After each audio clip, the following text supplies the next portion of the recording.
Je me suis dit qu'il fallait que je vous parle avant d'aller au travail.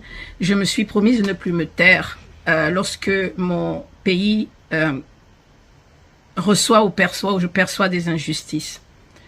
Je parcours l'actualité comme tous les matins et je tombe sur un article. Au-delà des 1736 Camerounais qui ont été déportés en janvier, ce sont des gars qui fuyaient le Nozo. Ce sont des gens qui sont allés chercher une vie meilleure ailleurs, qu'on va renvoyer comme des pauvres prisonniers, on les menotte, on les met dans l'avion. Ce sont des vies brisées. Au-delà de ça, je vois que le conseil d'administration de la Banque mondiale réuni en sa session du 14 mars 2025, et je lis, a approuvé la deuxième opération de soutien aux politiques de développement pour la soutenabilité budgétaire, des gros mots, et la croissance inclusive, des gros mots, au profit de la République du Cameroun. À l'issue de cette réunion, le conseil d'administration de la Banque mondiale a également approuvé un décaissement en faveur du Cameroun d'un montant de 200 millions de dollars.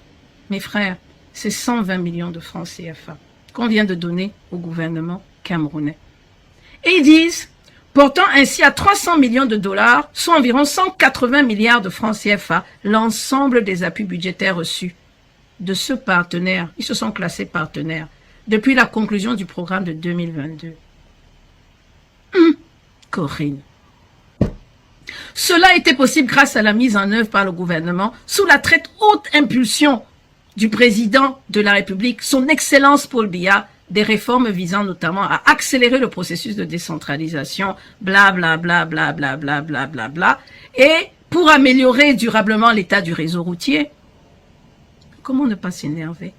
Pour améliorer les infrastructures de transport et pour la gestion de la ressource en eau.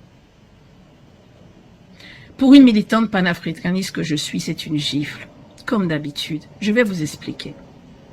Depuis qu'ils ont reçu les premiers 100 millions de dollars en 2022, puisqu'il s'est porté à 300 millions maintenant, qu'est-ce que le gouvernement camerounais a fait depuis 2022? Les poubelles ne sont pas nettoyées.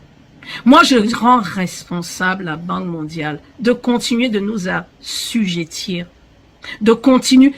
Quels sont les critères pour que la Banque mondiale donne cet argent au gouvernement camerounais en pleine campagne électorale? La Banque mondiale aurait pu attendre octobre pour donner cet argent à un gouvernement légitime. Le gouvernement camerounais est illégitime. C'est un régime de clientélisme. Je vais plus loin.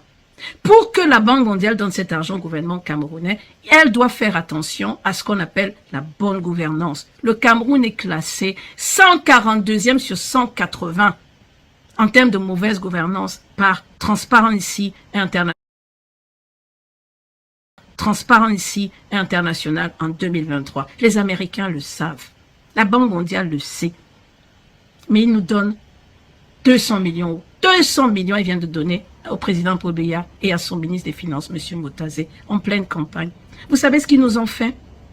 Ils ont donné le pouvoir à notre gouvernement en termes simples. Ils légitiment ce gouvernement. Ils veulent que ce gouvernement repasse cette année pour les élections. On vient de leur donner leur argent de campagne. Ils vont aller faire asseoir les enfants du bon Dieu dans le Grand Nord, comme on a vu, à même le sol. On va leur donner des t-shirts de Paul Biya et on va leur dire 1, 2, 3, chantez Paul Biya, toujours chaud gars. Et ils vont chanter. Mes frères, c'est violent. Le rôle